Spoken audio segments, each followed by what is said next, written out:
શું મા બાપે કરેલા સારા અને ખરાબ કર્મોનું ફળ સંતાનોએ ભોગવવું પડે છે? શું દરેક મનુષ્યની કિસ્મત બીજાના હાથમાં હોય છે?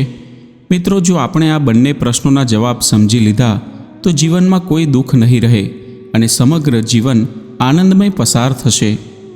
મિત્રો, આપણે આજના વિડીયોમાં બે જ્ઞાનવર્ધક કહાનીઓના માધ્યમથી આ વાત સમજવા પ્રયત્ન કરીશું. કહાની ખૂબ જ રોચક અને મહત્વપૂર્ણ છે અને દરેક વ્યક્તિએ જીવનમાં ઉતારવા જેવી છે, માટે અંત સુધી જરૂરથી સાંભળજો. મિત્રો, કહાની શરૂ કરતાં પહેલાં તમને વિનંતી છે કે આ વિડીયોના અંત સુધી જોડાયેલા રહેજો અને વિડીયો પસંદ આવે તો લાઈક અને શેર કરજો. જો હજુ સુધી તમે અમારી ચેનલને સબસ્ક્રાઈબ ના કરી હોય તો અત્યારે જ સબસ્ક્રાઈબ કરી દેજો તથા કોમેન્ટ બોક્સમાં હર હર મહાદેવ જરૂરથી લખી દેજો, જેથી ભગવાન ભોલેનાથની કૃપા આપણા સૌ પર નિરંતર બની રહે. તો ચાલો કહાની શરૂ કરીએ. એક દિવસ ભગવાન વિષ્ણુ અને માતા લક્ષ્મી ક્ષીરસાગરમાં શેષનાગની સૈયા પર આરામ કરી રહ્યા હતા. ત્યારે માતા લક્ષ્મી કહે છે, હે સ્વામી, શું મા બાપે કરેલા સારા અને ખરાબ કર્મોનું ફળ તેમના સંતાનોએ ભોગવવું પડે છે? ત્યારે ભગવાન વિષ્ણુ કહે છે કે હે દેવી, ચોક્કસ ભોગવવું જ પડે છે. આજે હું તમને પ્રાચીન સમયની ખૂબ જ મહત્વપૂર્ણ કથા સંભળાવવા જઈ રહ્યો છું, જેને સાંભળ્યા બાદ તમને ખબર પડી જશે કે કેવી રીતે મા બાપના સારા કર્મો અને ખરાબ કર્મોનું ફળ તેમના સંતાનોએ ભોગવવું પડે છે. ત્યારબાદ ભગવાન વિષ્ણુ કથાને આરંભ કરે છે અને કહે છે, હે દેવી, પ્રાચીન સમયની વાત છે. એક ગામમાં એક ખેડૂત રહેતો હતો. તે ખેડૂત ખૂબ જ ગરીબ હતો. તે જેમ તેમ મહેનત મજૂરી કરીને પોતાના ઘરનો ખર્ચો કાઢતો હતો. તેને આખો દિવસ કામ કરીને ફક્ત 20 રૂપિયા મહેનતાણું મળતું હતું.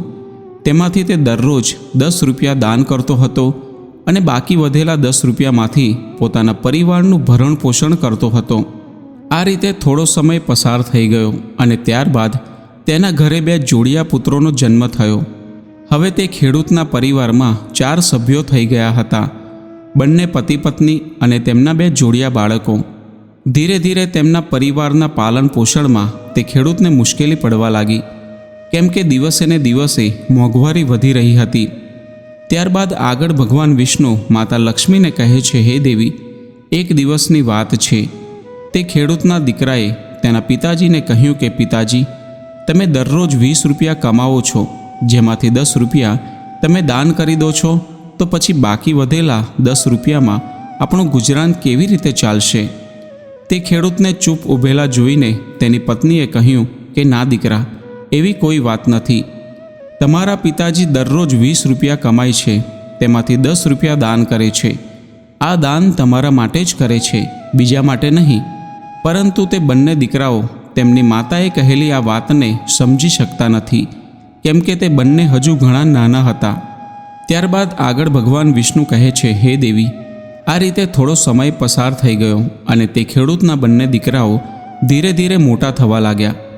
એક દિવસે તે ખેડૂત કામ કરીને ઘરે આવી રહ્યો હોય છે, ત્યારે રસ્તામાં અકસ્માત થાય છે અને તેનું મૃત્યુ થઈ જાય છે. જ્યારે તે ખેડૂતની પત્ની અને તેના બંને દીકરાઓને ખેડૂતના મૃત્યુના સમાચાર મળે છે, ત્યારે તે બંનેને ખૂબ જ દુઃખ થાય છે. એક દિવસે તે ખેડૂતના બંને દીકરાઓએ તેની માને પૂછ્યું કે માં, અમારા પિતાજી ક્યાં ગયા છે? ત્યારે તે ખેડૂતની પત્નીએ કહ્યું કે દીકરા, તમારા પિતાજી આપણને છોડીને ભગવાન ભોલેનાથને ત્યાં જતા રહ્યા છે. તમારા પિતાજી હતા ત્યારે તે દરરોજ 20 રૂપિયા કમાતા હતા અને તેમાંથી 10 રૂપિયાની બચત કરતા હતા અને તેમાંથી તે આપણું પાલન પોષણ કરતા હતા. હવે આપણું પાલન પોષણ કેવી રીતે થશે? હવે આપણું ગુજરાન કેવી રીતે ચાલશે? કેવી રીતે આપણું પેટ ભરાશે? માતાએ પોતાના બંને દીકરાઓને કહ્યું, દીકરાઓ, જે ઘરમાં ગરીબી હોય છે તેમને મદદ કરનારું કોઈ હોતું નથી. તેમનાથી બધા લોકો દૂર ભાગવા લાગે છે. ફક્ત ભગવાન જ ગરીબોના મદદગાર હોય છે. દીકરાઓએ તેમની માને કહ્યું, માં, તમે આવું ના વિચારો. અમે બંને ભાઈ ભગવાન ભોલેનાથ પાસે જઈશું અને અમારા પિતાને લઈને આવીશું, કેમ કે અમે સાંભળ્યું છે કે ભગવાન ભોલેનાથ ખૂબ જ દયાળુ છે. તેમને આપણા દુઃખ જોઈને આપણા પર જરૂર દયા આવશે અને તેઓ અમારા પિતાજીને અમારી જોડે જરૂર પાછા મોકલી દેશે. ત્યારબાદ આગળ ભગવાન વિષ્ણુ કહે છે, હે દેવી, તે નાના બાળકોની વાત પર તેની મા ધ્યાન આપતી નથી. એક દિવસની વાત છે. તે ખેડૂતની પત્ની તેના બંને બાળકોને ઘરે મૂકીને ગામમાં કોઈ કામ માટે ગઈ હતી અને બીજી બાજુ ઘરે તે બંને ભાઈઓ વિચારવા લાગ્યા કે આપણે કૈલાશ પર્વત પર ભગવાન ભોલેનાથની પાસે જવું જોઈએ અને આપણા પિતાજીને પાછા લઈને આવવું જોઈએ. આવો વિચાર કરીને પોતાના પિતાજીને પાછા લાવવા માટે તે બંને ભાઈ ઘર છોડીને ચાલી નીકળે છે. તે બંને ભાઈઓને ચાલતા ચાલતા ઘણો સમય પસાર થઈ ગયો અને ચાલતા ચાલતા તેમને થાક લાગવા લાગ્યો. રસ્તામાં એક મોટું વિશાળ વડનું ઝાડ આવ્યું અને તે બંને ભાઈ ઝાડની છાયામાં આવીને ઊભા થઈ ગયા. તે બંનેએ વિચાર્યું કે આ વડના ઝાડની છાયામાં આપણે થોડો આરામ કરી લઈએ. પછી બંને ભાઈ તે ઝાડની છાયામાં બેસીને આરામ કરવા લાગ્યા. ત્યારે અચાનક તે વડના ઝાડે માણસના અવાજમાં તે દીકરાઓને કહ્યું કે દીકરાઓ, તમે કોણ છો અને ક્યાં જઈ રહ્યા છો? મારી છાયામાં આજ સુધી તમારા જેવા કોમળ બાળકો નથી બેઠા. ત્યારે તે બંને દીકરાઓએ કહ્યું કે અમે ખેડૂતના દીકરાઓ છીએ અને અમે અમારા પિતાજીને લેવા માટે કૈલાશ પર્વત પર ભગવાન ભોલેનાથની પાસે જઈ રહ્યા છીએ. તે વડના ઝાડે જ્યારે આ બાળકોની વાત સાંભળી ત્યારે તેણે કહ્યું કે દીકરાઓ, તમે મારા માટે ભગવાન ભોલેનાથને મારો એક પ્રશ્ન પૂછજો. અને તે વૃક્ષ કહેવા લાગ્યું કે હું કેટલાય વર્ષોથી આ જગ્યા પર ઊભો છું, પરંતુ મારું એક પણ પાંદડું જમીન પર નીચે નથી પડતું અને મારી ડાળીઓ પણ ક્યારેય સુકાતી નથી. હું હજુ કેટલા વર્ષો સુધી અહીં ઊભો રહીશ? મેં મારા ગયા જન્મમાં એવું કયું પાપ કર્યું છે કે જેના કારણે મને આ યોનિમાંથી મુક્તિ નથી મળી રહી? આનું શું કારણ છે? ત્યારે તે બંને દીકરાઓ કહેવા લાગ્યા, ઠીક છે, અમે ભગવાન ભોલેનાથને તમારો આ પ્રશ્ન જરૂર પૂછીશું. આટલું કહીને તે બંને બાળકો આગળ ચાલવા માંડે છે. ચાલતા ચાલતા રસ્તામાં તેમને એક ખૂબ જ મોટો ભયાનક નાગ મળ્યો. તે નાગને જોઈને ડરના કારણે તે બંને ભાઈઓ ધ્રુજવા લાગ્યા અને ત્યાં જ ઊભા રહી ગયા. ત્યાંથી તે બંને ભાઈઓ ભાગવાની તૈયારીમાં જ હતા ત્યારે તે નાગ મનુષ્યના અવાજમાં બોલવા લાગ્યો, દીકરાઓ, તમે મારાથી ડરશો નહીં. મને એટલું જણાવો કે તમે કોણ છો અને ક્યાં જઈ રહ્યા છો? ત્યારબાદ તે બંને દીકરાઓ નાગ પાસે ગયા અને હાથ જોડીને કહેવા લાગ્યા કે નાગ દેવતા, અમે બંને ખેડૂતના પુત્રો છીએ અને અમે બંને જોડિયા ભાઈઓ છીએ. અમે બંને કૈલાશ પર્વત પર ભગવાન ભોલેનાથની પાસે અમારા પિતાજીને લેવા માટે જઈ રહ્યા છીએ. ત્યારે તે નાગે કહ્યું, દીકરાઓ, તમે ભગવાન ભોલેનાથને મારો એક પ્રશ્ન પૂછીને આવજો. હું ઘણા વર્ષોથી અહીં પડ્યો છું. મારાથી હવે ચાલી પણ શકાતું નથી. મારા શરીરમાં એટલી પણ તાકાત નથી કે હું થોડો પણ આમ તેમ ચાલી શકું. મેં ગયા જન્મમાં એવું કયું પાપ કર્યું છે જેના કારણે મને આ યોનિમાંથી મુક્તિ નથી મળી રહી? આનું શું કારણ છે? ત્યારે તે બંને દીકરાઓએ કહ્યું કે ઠીક છે, અમે જરૂરથી ભગવાન ભોલેનાથને તમારો આ પ્રશ્ન પૂછીશું. આટલું કહીને તે બંને દીકરાઓ આગળ ચાલવા માંડે છે. ત્યારે ચાલતા ચાલતા રસ્તામાં તેમને એક શેઠજી મળે છે. તે શેઠજીએ કહ્યું કે દીકરાઓ, તમે બંને કોણ છો અને આ ધોમ ધખતા તાપ અને ગરમીમાં ક્યાં જઈ રહ્યા છો? તે બંને દીકરાઓએ કહ્યું કે શેઠજી, અમે ખેડૂતના દીકરાઓ છીએ અને અમે બંને કૈલાશ પર્વત પર ભગવાન ભોલેનાથની પાસે અમારા પિતાજીને લેવા માટે જઈ રહ્યા છીએ. ત્યારે તે શેઠે કહ્યું કે દીકરાઓ, તમે ભગવાન ભોલેનાથને મારો એક પ્રશ્ન પૂછીને આવજો. ત્યારબાદ તે શેઠ કહે છે, દીકરાઓ, હું આ રસ્તા પર ચાલતા જતા મુસાફરોની તરસ છિપાવવા માટે ઘણા વર્ષોથી અહીં એક કૂવો ખોદાવી રહ્યો છું, પરંતુ તેમાં હજુ સુધી પાણી નીકળ્યું નથી. મેં મારા ગયા જન્મમાં એવો કયો અપરાધ કર્યો હતો જેના કારણે આ કૂવામાં હજુ સુધી પાણી નથી નીકળ્યું? મેં આ કામમાં ઘણા બધા પૈસા પણ ખર્ચ કરી દીધા છે, પરંતુ હજુ સુધી હું સફળ થયો નથી. આનું શું કારણ છે? ત્યારે તે બંને દીકરાઓએ કહ્યું કે ઠીક છે શેઠજી, અમે ભગવાન ભોલેનાથને તમારો આ પ્રશ્ન જરૂર પૂછીશું. આટલું કહીને તે બંને બાળકો આગળ ચાલવા માંડે છે. ચાલતા ચાલતા રસ્તામાં તેમને એક વહેતી નદી મળે છે. ત્યારબાદ ધીરે ધીરે બંને ભાઈ નદી કિનારે પહોંચ્યા. ત્યારે તે નદીમાંથી એક માછલી બહાર આવીને તેમના પગ પાસે આવી ગઈ અને કહેવા લાગી, હે દીકરાઓ, તમે કોણ છો અને ક્યાં જઈ રહ્યા છો? તમે બંને હોડી વગર કેમ જઈ રહ્યા છો? ત્યારે તે બંને દીકરાઓએ કહ્યું કે હોડીમાં બેસવા માટે અમારી પાસે પૈસા નથી. કેમ કે અમારા જે પિતાજી હતા તે દરરોજ 20 રૂપિયા કમાતા હતા, જેમાંથી તે 10 રૂપિયાનું દરરોજ દાન કરતા હતા અને બાકી વધેલા 10 રૂપિયામાંથી અમારું ગુજરાન ચાલતું હતું. હવે અમારા પિતાજી ઘરે નથી, તે ભગવાન ભોલેનાથની પાસે ચાલ્યા ગયા છે. એટલા માટે અમે અમારા પિતાજીને લેવા માટે કૈલાશ પર્વત પર ભગવાન ભોલેનાથની પાસે જઈ રહ્યા છીએ. ત્યારબાદ આગળ ભગવાન વિષ્ણુ કહે છે, હે દેવી, તે બાળકોની વાત સાંભળીને તે માછલીએ કહ્યું કે દીકરાઓ, તમે ભગવાન ભોલેનાથને મારો એક પ્રશ્ન પૂછીને આવજો. કેટલાય વર્ષોથી હું આ નદીમાં ભટકી રહી છું. મારી 7 પેઢીઓ પસાર થઈ ચૂકી છે, પરંતુ હજુ સુધી હું આ નદીમાં જ રહું છું. મેં મારા ગયા જન્મમાં એવો કયો અપરાધ કર્યો હતો જેના કારણે મને આ યોનિમાંથી મુક્તિ નથી મળી રહી? આનું શું કારણ છે? ત્યારે તે બંને દીકરાઓએ કહ્યું, ઠીક છે, અમે ભગવાન ભોલેનાથને તમારો આ પ્રશ્ન જરૂર પૂછીશું અને પાછા આવતા તમને તેનો જવાબ જણાવીને જઈશું. આટલું કહીને તે બંને બાળકો આગળ ચાલવા માંડે છે. ચાલતા ચાલતા બંને ભાઈ નદીના બીજા કિનારે પહોંચી જાય છે. જ્યારે તે બંને ભાઈઓ નદીના બીજા કિનારે પહોંચે છે ત્યારે ત્યાં એક મરેલા વ્યક્તિની લાશ પડી હોય છે. બંને ભાઈઓ જ્યારે તે લાશને ઓળંગીને જઈ રહ્યા હોય છે ત્યારે તે મરેલો વ્યક્તિ ચિલ્લાવીને કહેવા લાગ્યો કે દીકરાઓ, તમે કોણ છો અને ક્યાં જઈ રહ્યા છો? તે દીકરાઓએ તે મરેલા વ્યક્તિનો અવાજ સાંભળીને કહ્યું કે અમે ખેડૂતના દીકરાઓ છીએ અને અમે બંને કૈલાશ પર્વત પર ભગવાન ભોલેનાથ પાસે અમારા પિતાજીને લેવા માટે જઈ રહ્યા છીએ. ત્યારે તે મરેલા વ્યક્તિએ કહ્યું કે તમે ભગવાન ભોલેનાથને મારો એક પ્રશ્ન પૂછીને આવજો. મારું આ શરીર ઘણા વર્ષોથી આ નદીના કિનારે જ પડેલું છે. જ્યારે નદીની લહેરો આવે છે ત્યારે મારું શરીર નદીની અંદર જતું રહે છે, પરંતુ નદીની લહેર સાથે મારું શરીર કિનારે પાછું આવી જાય છે. મારું શરીર ઓગળતું પણ નથી અને કહેવાતું પણ નથી. આટલા વર્ષોથી અહીં એવું ને એવું જ પડ્યું છે. મેં મારા ગયા જન્મમાં એવું કયું પાપ કર્યું હતું જેના કારણે મને આ શરીરથી મુક્તિ નથી મળી રહી અને એનું શું કારણ છે? ત્યારે તે બંને દીકરાઓએ કહ્યું, ઠીક છે, અમે ભગવાન ભોલેનાથને તમારો આ પ્રશ્ન જરૂર પૂછીશું. આટલું કહીને તે બંને બાળકો ચાલવા માંડે છે. ત્યાંથી ચાલતા ચાલતા બંને ભાઈઓ કૈલાશ પર્વત પર ભગવાન ભોલેનાથની પાસે પહોંચી જાય છે. ત્યાં જઈને બંને ભાઈઓએ હાથ જોડીને ભગવાન ભોલેનાથને પ્રણામ કર્યા અને કહેવા લાગ્યા કે હે ભોલેનાથ, મારા પિતાજી ક્યાં છે? જ્યારે અમારા પિતાજી ઘરે હતા ત્યારે તે દરરોજ 20 રૂપિયા કમાતા હતા, જેમાંથી તેઓ 10 રૂપિયાનું દાન કરતા હતા અને બાકીના 10 રૂપિયામાંથી અમારું પાલન પોષણ કરતા હતા. પરંતુ હવે તે ઘરે નથી, જેથી અમે બંને અને અમારી મા ભૂખથી મરી રહ્યા છીએ. તમે જલ્દીથી તેમને અમારી સાથે અમારા ઘરે મોકલી દો. ભગવાન ભોલેનાથે તે બંને બાળકોની વાત સાંભળીને કહ્યું, ઠીક છે, હું તમારા પિતાજીને ઘરે મોકલી દઈશ. પહેલાં તમે બંને ભાઈ અહીં બેસો.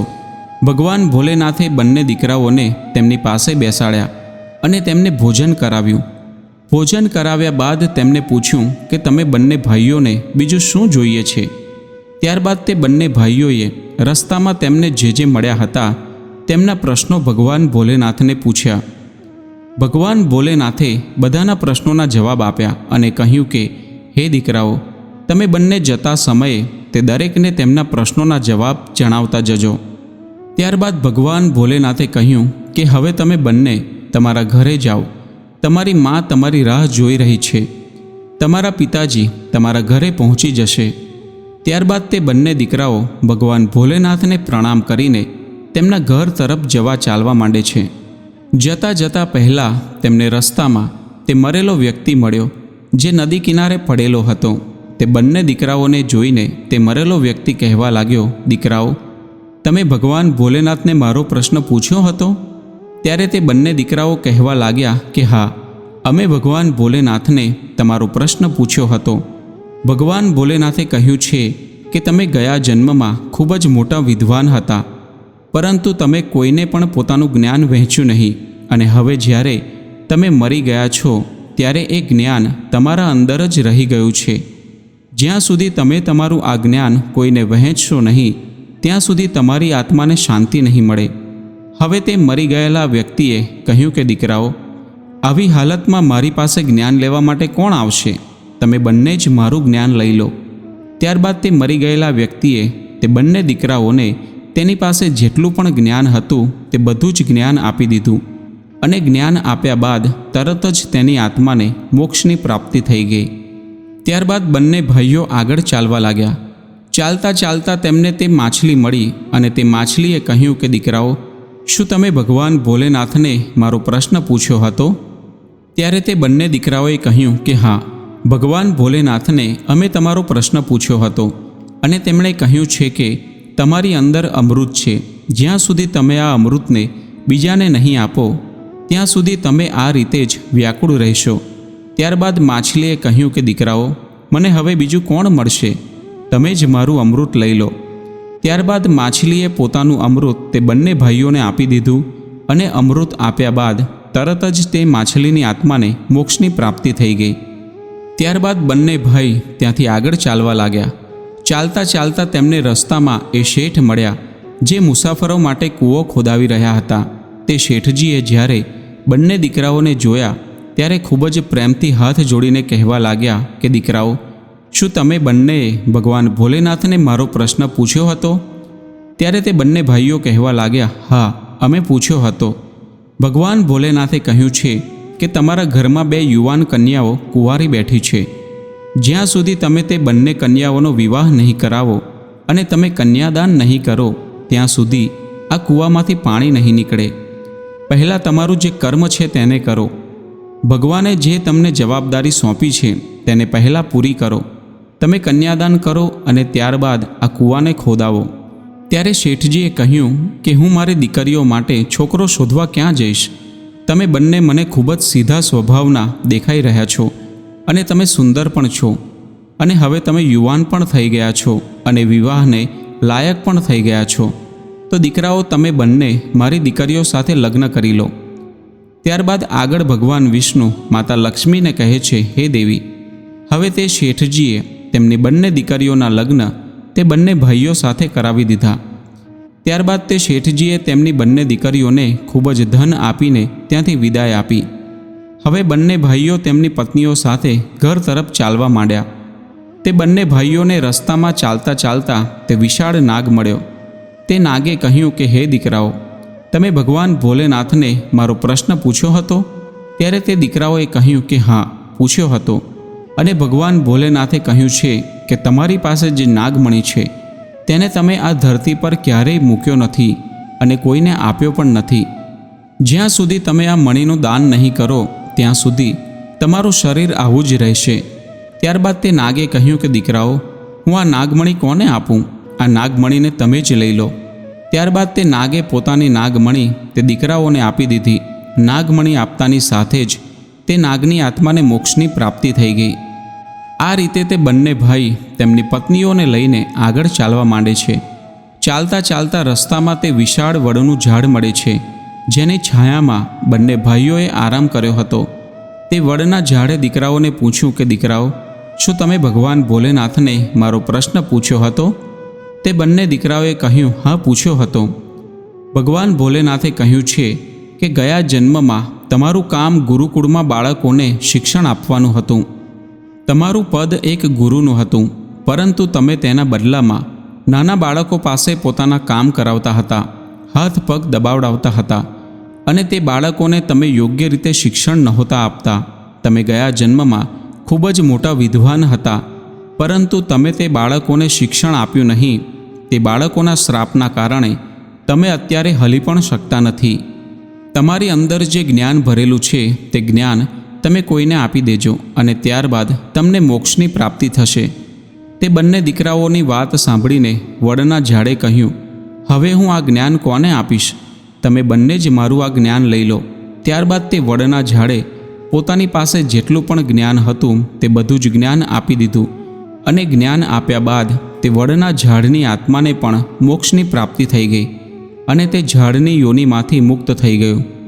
હવે તે બંને ભાઈઓ તેમની પત્નીઓ સાથે ચાલતા ચાલતા પોતાના ઘરે પહોંચી ગયા. જ્યારે બંને ભાઈ ઘરે પહોંચ્યા ત્યારે તેમની માતા તેમને જોઈને ખૂબ જ ખુશ થઈ ગઈ, અને તેમને કહેવા લાગી કે તમે બંને ક્યાં ચાલ્યા ગયા હતા, અને આ બંને દીકરીઓ કોણ છે જે તમારી સાથે આવી છે? ત્યારે બંને ભાઈઓએ તેમની સાથે જે ઘટનાઓ ઘટી હતી તે બધી જ તેમની માતાને જણાવી દીધી.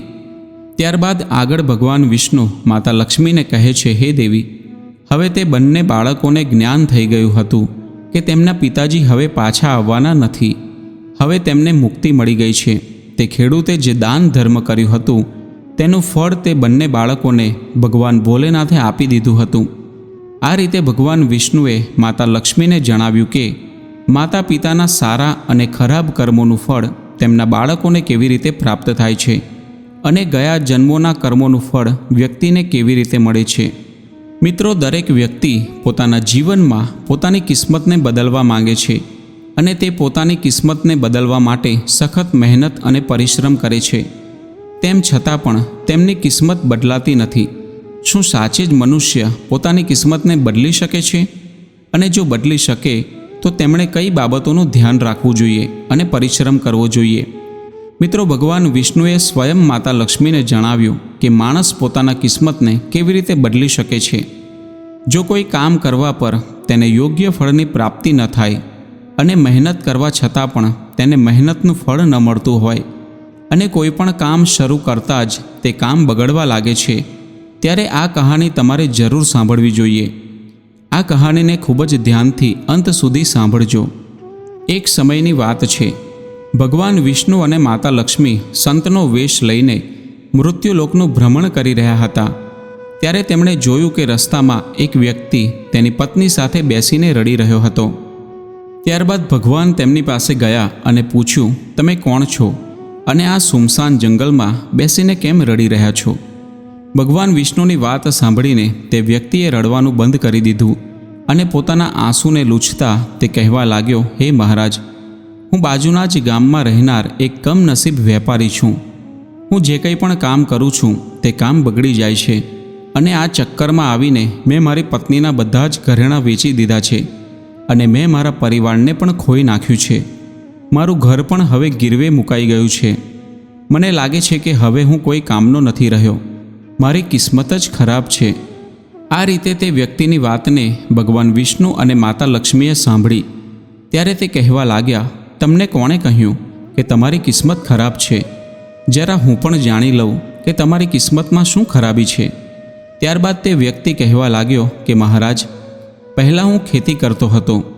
હું ખેતરમાં અલગ અલગ પ્રકારના શાકભાજી ખૂબ જ મહેનત કરીને ઉગાડતો હતો અને જ્યારે હું તે શાકભાજીને બજારમાં વેચવા જતો ત્યારે ખૂબ જ ઓછો ભાવ મળતો હતો, જેના કારણે મને ખૂબ જ નુકસાન ભોગવવું પડતું હતું.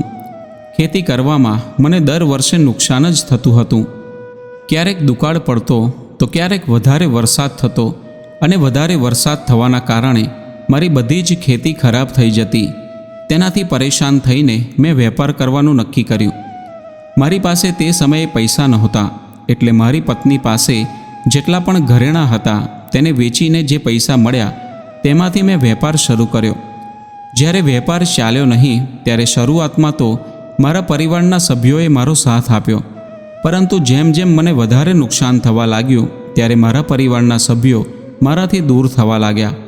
પરંતુ મહારાજ, હું આ બધું મારા પરિવાર માટે જ કરી રહ્યો હતો, પરંતુ હવે તે બધા મને જોઈને પોતાની નજર ફેરવી લે છે અને મને જ મારા પરિવારની આ ગરીબીની દશા માટે જવાબદાર ગણે છે. ત્યારબાદ તે વ્યક્તિ આગળ કહે છે, મારો એક મિત્ર છે, તેણે પણ મારી સાથે જ તેનો વેપાર શરૂ કર્યો હતો, પરંતુ તેનો વેપાર સારો ચાલી રહ્યો છે. તે જ્યારે પણ મારા ઘરે આવે છે ત્યારે તેની સફળતાની કહાની મને સંભળાવે છે. તેની વાત સાંભળીને મારા ઘરવાળા મને કહે છે કે તમારા મિત્રને જુઓ અને તેની પાસેથી કંઈક શીખી લો. અમને તો લાગી રહ્યું છે કે હવે તમારા હાથમાં કાંઈ પણ નથી અને તમે કંઈ કરી શકશો પણ નહીં. મહારાજ, તે બધાની વાતો સાંભળીને હવે મને એ લાગી રહ્યું છે કે મારા જીવનમાં હવે કાંઈ પણ થવાનું નથી. મને ઘણીવાર એવો વિચાર આવે છે કે હવે મારે મારા જીવનને સમાપ્ત કરી દેવું જોઈએ. હું અહીં આ જ ઈરાદાથી આવ્યો હતો, પરંતુ હું હિંમત કરી શક્યો નહીં, એટલા માટે અહીં એકાંતમાં બેસીને રડી રહ્યો હતો. તે વ્યક્તિની વાત સાંભળીને ભગવાન વિષ્ણુ કહેવા લાગ્યા, તો આ વાત છે, શું તમે આના સિવાય બીજું પણ કંઈક કહેવા માગો છો? ત્યારે તે વ્યક્તિ કહે છે, મહારાજ, એક તો મારું કામ ખરાબ થઈ જાય છે અને બીજી બાજુ મારો મિત્ર હરેક સમયે મને નીચો દેખાડવાનો પ્રયત્ન કરતો રહે છે અને તે સમયે સમજમાં નથી આવતું કે મારે શું કરવું જોઈએ અને શું ન કરવું જોઈએ. ત્યારે ભગવાન વિષ્ણુ કહેવા લાગ્યા, શું તમે તમારા મિત્રની વાત સાંભળીને હકીકતમાં દુઃખી થઈ જાઓ છો? ત્યારે તે વ્યક્તિએ કહ્યું, હા મહારાજ, હું મારા મિત્રની વાત સાંભળીને ખૂબ જ દુઃખી થઈ જાઉં છું. ત્યારે ભગવાન વિષ્ણુ કહેવા લાગ્યા, તમને કઈ વાતનું દુઃખ થાય છે? પોતાની અસફળતાનું કે પછી તમારા મિત્રની સફળતાનું? ત્યારે તે વ્યક્તિ એક ક્ષણ માટે વિચારે છે અને પછી જવાબ આપે છે, મહારાજ, જો હું સાચું કહું તો મને મારા અસફળ થવાનું એટલું દુઃખ નથી થતું જેટલું મને મારા મિત્રના સફળ થવા પર થાય છે. ત્યારે ભગવાન વિષ્ણુ કહે છે કે જો તમારો મિત્ર અસફળ થઈ જાય તો શું તમને ખુશી થશે? ત્યારે તે વ્યક્તિ કહેવા લાગ્યો કે મહારાજ, મને ખૂબ જ ખુશી થશે. ત્યારે ભગવાન વિષ્ણુ કહે છે કે એનો મતલબ એ થયો કે તમારી ખુશી તમારા મિત્ર પર આધાર રાખે છે. જો તે ઈચ્છે તો તમને ખુશ કરી શકે છે અને તે ઈચ્છે તો તમને દુઃખી પણ કરી શકે છે. તમે સ્વયં ખુશ પણ નથી થઈ શકતા અને દુઃખી પણ નથી થઈ શકતા. એનો મતલબ એ છે કે તમે સંપૂર્ણ રીતે તમારા મિત્રના ગુલામ થઈ ગયા છો. એટલા માટે મને લાગે છે કે તમારું હવે કાંઈ પણ નહીં થઈ શકે. મિત્રો, જ્યારે ભગવાન વિષ્ણુએ થોડી નારાજગી દેખાડી અને ત્યાંથી આગળ જવા લાગ્યા ત્યારે તે વ્યક્તિ હાથ જોડીને કહેવા લાગ્યો, હે મહારાજ, તમે મને છોડીને ના જશો. તમારી વાતો સાંભળીને મારી આશા બંધાઈ રહી છે. ત્યારબાદ આગળ ભગવાન વિષ્ણુ કહે છે, જો તમે મારી વાત માનવા માટે તૈયાર હોવ તો હું તમને જણાવવા માટે તૈયાર છું.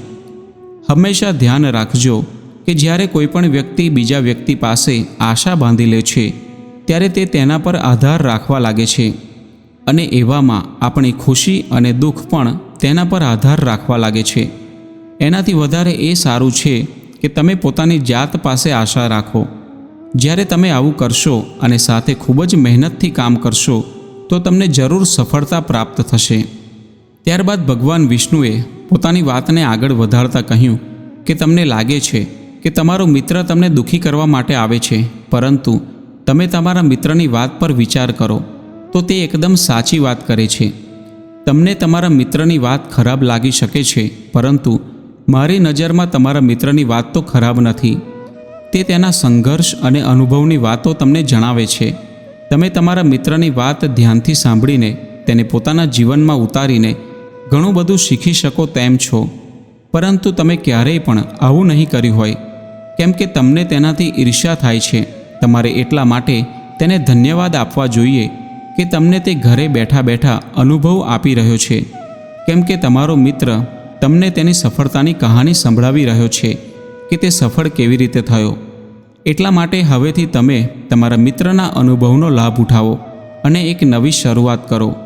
કર્મ કરતા જાઓ અને હાર માનશો નહીં. એક દિવસે તમને જરૂરથી સફળતા મળશે. આજે તમે જેને તમારી ખરાબ કિસ્મત કહી રહ્યા છો, એક દિવસે તે જરૂર બદલાઈ જશે અને તેની સાથે તમારા વિચારો પણ બદલાઈ જશે. તમે જોજો કે એક દિવસે તમારી સખત મહેનતથી તમારો સારો સમય જરૂર થઈ જશે. ત્યારબાદ તમારો મિત્ર તમને તેની સફળતાની કહાનીઓ નહીં સંભળાવે.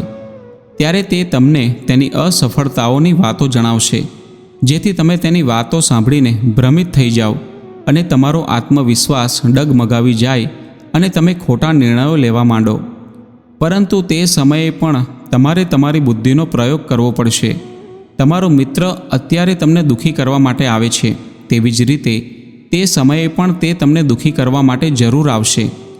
જેવી રીતે તેને દુઃખી જોઈને તમને મજા આવે છે, એવી જ રીતે તમારા મિત્રને તમને દુઃખી જોવામાં ખૂબ જ મજા આવે છે. ભગવાન વિષ્ણુની આ વાત સાંભળીને તે વ્યક્તિ કહેવા લાગ્યો કે હે મહારાજ, તમે એકદમ સાચું કહી રહ્યા છો, પરંતુ મારું સૌથી મોટું દુઃખ એ છે કે મારા પરિવારના લોકો પણ આમાં ભળેલા છે. હકીકતમાં તો હું મારા પરિવારવાળા માટે સારું કરવા માંગુ છું, પરંતુ તે લોકો મારી વાતને સમજવા માટે તૈયાર જ નથી થતા. એ તો મને ખોટો સમજે છે અને હવે તો વાત એટલી વધી ગઈ છે કે મારા પરિવારના લોકોએ જ મારો સાથ છોડી દીધો છે. મારા જેટલા પણ ભાઈ છે તે તેમની પત્ની અને બાળકોને લઈને મારાથી અલગ થઈ ગયા છે અને બધા લોકો પોતાનું ભોજન પણ અલગ બનાવવા લાગ્યા છે. આ રીતે મારો આખો પરિવાર તૂટીને વિખેરાઈ ગયો છે. હવે કોઈ એકબીજા સાથે વાત કરવા માટે પણ તૈયાર નથી. ત્યારબાદ ભગવાન વિષ્ણુ કહે છે, હવે હું તમારી બધી જ વાતો સમજી ગયો છું. તમે સાંત્વના ઈચ્છો છો. આ દુનિયામાં બધા જ લોકો સાંત્વના ઈચ્છે છે. આપણે અને બધા લોકો ઈચ્છીએ છીએ કે આપણે જે કંઈ પણ કરીએ ત્યારે બધા લોકો આપણી પ્રશંસા કરે, પરંતુ હકીકતમાં તેવું થતું નથી. એટલા માટે આપણે દુઃખી થઈએ છીએ. આપણને લાગે છે કે આપણા મિત્રો અને પરિવારના સભ્યો બધા મતલબી છે, પરંતુ જ્યારે તમે કોઈને પોતાનો પરિવાર માનો છો અને તેમના માટે કંઈક કામ પણ કરવા માગો છો, ત્યારે તમને એવું કેમ લાગે છે કે તમે બીજા માટે કંઈ કરી રહ્યા છો? હકીકતમાં તો તમે તમારી ખુશી માટે બધું કરી રહ્યા છો. એટલા માટે પરિવાર માટે કંઈક કરવું તે હકીકતમાં પોતાના માટે જ કરવા સમાન છે. પરંતુ આવું કરતા સમયે તમને એવું લાગી રહ્યું હોય કે તમે બીજા માટે કંઈક કરી રહ્યા છો, તો તમે નક્કી જ દુઃખી રહેશો. અને જો તમને લાગે છે કે તમે પોતાના માટે કરી રહ્યા છો, તો તમે હંમેશા આનંદમાં રહેશો, સુખી રહેશો. જ્યારે તમે પોતાના માટે કંઈક કરવા માંગતા હોય ત્યારે તમને સાંત્વનાની જરૂર રહેતી નથી. આ વાતને સાંભળીને તે વ્યક્તિના ચહેરાના ભાવ બદલાઈ ગયા અને તે કહેવા લાગ્યો કે મહારાજ, તમે એકદમ સાચું કહી રહ્યા છો. હવે હું સમજી ગયો છું કે અત્યાર સુધી મારી ખરાબ કિસ્મત એટલા માટે હતી કેમ કે તે બીજાના હાથમાં હતી. હવે મારી કિસ્મતને મેં મારા હાથોમાં રાખી છે અને હું ખૂબ જ સખત મહેનત અને લગનથી મારું કામ ફરીથી શરૂ કરીશ. અને જ્યાં સુધી હું સફળતાને પ્રાપ્ત ન કરી લઉં ત્યાં સુધી હું આરામથી બેસીશ નહીં. આ રીતે ભગવાન વિષ્ણુ તે વ્યક્તિની વાતને સાંભળીને મુસ્કુરાવા લાગ્યા અને એક નાની ડબ્બી કાઢીને તે વ્યક્તિને આપી અને કહ્યું કે આ ડબ્બીને તમે હંમેશા પોતાની પાસે રાખજો. આ ડબ્બીમાં એક એવું રહસ્ય છુપાયેલું છે કે જ્યારે તમે ખૂબ જ મોટી મુશ્કેલીમાં કે દુઃખમાં હશો ત્યારે આ ડબ્બીમાં જે રહસ્ય છુપાયેલું છે તે તમને તે દુઃખમાંથી બહાર કાઢશે. પરંતુ તમે મારી એક વાતનું વિશેષ ધ્યાન રાખજો. આ ડબ્બીને ત્યારે જ ખોલજો જ્યારે તમને તમારા જીવનમાં જીવવાનો કોઈ રસ્તો દેખાઈ ન રહ્યો હોય, જ્યારે તમને લાગે કે આ દુનિયામાં જીવવું ખૂબ જ બેકાર છે. જો તમે સમયથી પહેલાં જ આ ડબ્બી ખોલી દીધી તો તે બધા જ રહસ્ય ખતમ થઈ જશે જે આ ડબ્બીમાં લખેલા છે. ત્યારબાદ તે વ્યક્તિએ વચન આપ્યું કે જ્યારે તેને માટે આ દુનિયામાં જીવવા માટેનો કોઈ આરો નહીં રહે ત્યારે જ આ ડબ્બીને ખોલશે. ત્યારબાદ ભગવાન વિષ્ણુ અને માતા લક્ષ્મી ત્યાંથી અંતર્ધ્યાન થઈ જાય છે. કહેવાય છે કે હંમેશા સમય એક સરખો રહેતો નથી, તે બદલાતો રહે છે. જેવી રીતે ઋતુ બદલાતી રહે છે એટલા માટે મનુષ્યનો સમય પણ બદલાતો રહે છે. હવે તે વ્યક્તિ પોતાના ઘરે પાછો પહોંચી જાય છે. તેના જીવનમાં કોઈ બદલાવ આવતો નથી. એક દિવસે તે વ્યક્તિ જે રાજ્યમાં રહેતો હતો તે રાજ્ય પર બાજુના રાજ્યવાળાએ ચઢાઈ કરી દીધી અને તે વ્યક્તિના રાજ્ય પર બીજા રાજાએ કબજો કરી લીધો. તે રાજાના સૈનિકોએ તે રાજ્યમાં ચારે બાજુ લૂંટ મચાવી દીધી. તે સૈનિકોએ તે વ્યક્તિ પાસે જેટલું પણ ધન હતું તે બધું લૂંટી લીધું અને તેના ઘરમાં આગ લગાડી દીધી. ત્યારે પોતાનો જીવ બચાવવા માટે તેણે પોતાના પરિવાર સાથે ત્યાંથી ભાગી જવું પડ્યું. તે વ્યક્તિ પોતાના પરિવાર સાથે ઘણા દિવસો સુધી આમ તેમ ભટકતો રહ્યો. હવે તેમને ખાવા માટે અન્ન પણ નહોતું મળી રહ્યું અને તેનો દીકરો પણ બીમાર થઈ ગયો હતો. ઈલાજના અભાવમાં તેનો દીકરો તડપવા લાગ્યો. તેના પરિવાર પાસે એક ફૂટી કોડી પણ નહોતી. આ બધું જોઈને તે વ્યક્તિનું હૃદય એકદમ વિચલિત થઈ ગયું. હવે તે વિચાર કરવા લાગ્યો કે હવે હું કેવી રીતે મારા બાળકનો ઈલાજ કરાવું? મારી પાસે ખાવા માટે પૈસા નથી. મિત્રો, આ રીતે ફરી એકવાર તે વ્યક્તિને નિરાશાએ ઘેરી લીધો. તેને હવે લાગવા લાગ્યું કે તેનું જીવન વ્યર્થ છે. બધી દુનિયા વ્યર્થ છે, કોઈ વાતનો મતલબ નથી. ભલે તમે જીવનમાં ઘણું બધું કરી લો, ઘણી બધી સફળતા મેળવી લો, પરંતુ અંતમાં તો જીવન સમાપ્ત જ થાય છે. તો પછી જીવવાનો શું ફાયદો? એનાથી સારું એ છે કે હું મારા જીવનને સંપૂર્ણ રીતે સમાપ્ત કરી દઉં. આવો વિચાર કરીને તે વ્યક્તિ તેના પરિવારને લઈને આગળ ચાલવા લાગે છે. ત્યારે તે વ્યક્તિ પોતાની પત્ની અને બાળકો સાથે ચાલતા ચાલતા એક નદી પાસે પહોંચી જાય છે. તે જુએ છે કે તે નદી ખૂબ જ ઝડપથી વહી રહી હોય છે. ત્યારે તે તેની પત્નીને કહે છે કે પ્રિય, હવે આપણે આપણી જિંદગીથી કંટાળી ગયા છીએ અને મારા જીવનમાં હવે કાંઈ પણ થઈ શકે તેમ નથી. હું આ નદીમાં કૂદીને મારા પ્રાણને ત્યાગી દઈશ અને તું આપણા બાળકોને લઈને ક્યાંક જતી રહેજે અને જઈને તારું અને આપણા બાળકોનું પેટ ભરજે. આવું કહીને તે વ્યક્તિ ખૂબ જ દુઃખી થાય છે. ત્યારે તેની પત્ની કહે છે, મારું લગ્ન જ્યારે તમારી સાથે થયું હતું ત્યારે આપણે સાથે જીવવા અને મરવાની કસમ ખાધી હતી, અને આજે જ્યારે આપણા પર મુસીબત આવી પડી છે ત્યારે તમે મને એકલી મૂકીને મરવાની વાત કરી રહ્યા છો. હું આવું નહીં કરી શકું. હું પણ મારા બાળકો સાથે આ નદીમાં કૂદીને જીવ આપી દઈશ. તે વ્યક્તિ પોતાના પરિવાર સાથે આત્મહત્યા કરવાની તૈયારીમાં જ હતો ત્યારે તે વ્યક્તિને તે સમયે ભગવાન વિષ્ણુએ આપેલી તે ડબ્બી યાદ આવી ગઈ, જેને આપતા વખતે તેમણે કહ્યું હતું કે જ્યારે તને દુનિયામાં જીવવાની કોઈ પણ આશા દેખાય નહીં ત્યારે તે સમયે તું આ ડબ્બીને ખોલજે અને આ ડબ્બીમાં જે ચિઠ્ઠી લખેલી છે તેને ખોલીને વાંચજે. તે સમયે જ તારું બધું દુઃખ દૂર થઈ જશે. તરત જ તે વ્યક્તિએ પોતાની પાસેની ડબ્બીને ખૂબ જ ઉત્સુકતાથી ખોલી અને તેમાં જોયું કે તે ડબ્બીમાં એક ચિઠ્ઠી હતી. તે ચિઠ્ઠીમાં કંઈક લખ્યું હતું. તે ચિઠ્ઠીને વાંચીને તે વ્યક્તિની બધી જ નિરાશાઓ દૂર થઈ ગઈ અને તે ચિઠ્ઠીમાં લખ્યું હતું કે આ સમય પણ પસાર થઈ જશે. ક્યારેય પણ વ્યક્તિના દિવસો એક જેવા રહેતા નથી. જ્યારે ખરાબ દિવસો હતા ત્યારે તે વ્યક્તિના સારા દિવસો પણ આવ્યા, અને જ્યારે તે સારા દિવસો પસાર થઈ ગયા ત્યારે આજે ફરીથી ખરાબ દિવસો આવી ગયા. તો પછી હંમેશા માટે પણ આ ખરાબ દિવસો નહીં રહે. વ્યક્તિએ હિંમતથી કામ લેવું જોઈએ અને પોતાની મહેનતથી પોતાના કાર્યોને કરતા રહેવું જોઈએ. તેમને એકના એક દિવસે જરૂર સફળતા મળશે. ત્યારબાદ તે વ્યક્તિ તેની પત્ની અને બાળકોને લઈને પોતાના ઘર તરફ ચાલવા માંડે છે. ફરીથી તે પોતાના ખેતરમાં ખેતી કરવા લાગે છે. આ વખતે તે પોતાના ખેતરમાં શાકભાજી નથી ઉગાડતો, પરંતુ આ વખતે તે ખેતરમાં ફળના છોડ ઉગાડે છે. તે પોતાના ખેતરમાં ખૂબ જ સખત મહેનત કરે છે. જ્યારે તે ખેતરમાં ફળ પાકે છે ત્યારે તે લારીમાં ભરીને તેને વેચવા લાગે છે. ઘણા બધા લોકો તેની પાસે ફળ ખરીદવા માટે આવે છે. ધીમે ધીમે તેના ફળોનો વેપાર ખૂબ જ વધી ગયો અને ફરીથી તે ખૂબ જ ધનવાન વ્યક્તિ બની ગયો. જ્યારે તેની પાસે ઘણું બધું ધન થઈ ગયું ત્યારે તે ખૂબ જ આલીશાન બંગલો બનાવીને રહેવા લાગ્યો, અને આ રીતે તેના બધા જ દુઃખ દૂર થઈ ગયા. મિત્રો, જ્યારે વ્યક્તિ ઈમાનદારી, લગન અને વિશ્વાસથી કોઈ કાર્ય કરે છે તો તેની મહેનતનું ફળ તેને અવશ્ય મળે છે. આ રીતે તે ચિઠ્ઠીમાં લખેલી વાતને તે વ્યક્તિએ ધ્યાનથી વાંચી ત્યારે તે સમજી ગયો કે મારા ખરાબ દિવસો ફરીથી એકવાર સારા થઈ ગયા છે, અને જ્યારે ફરીથી ખરાબ સમય આવી ગયો છે ત્યારે મારા આ ખરાબ દિવસો પણ જરૂર પસાર થઈ જશે.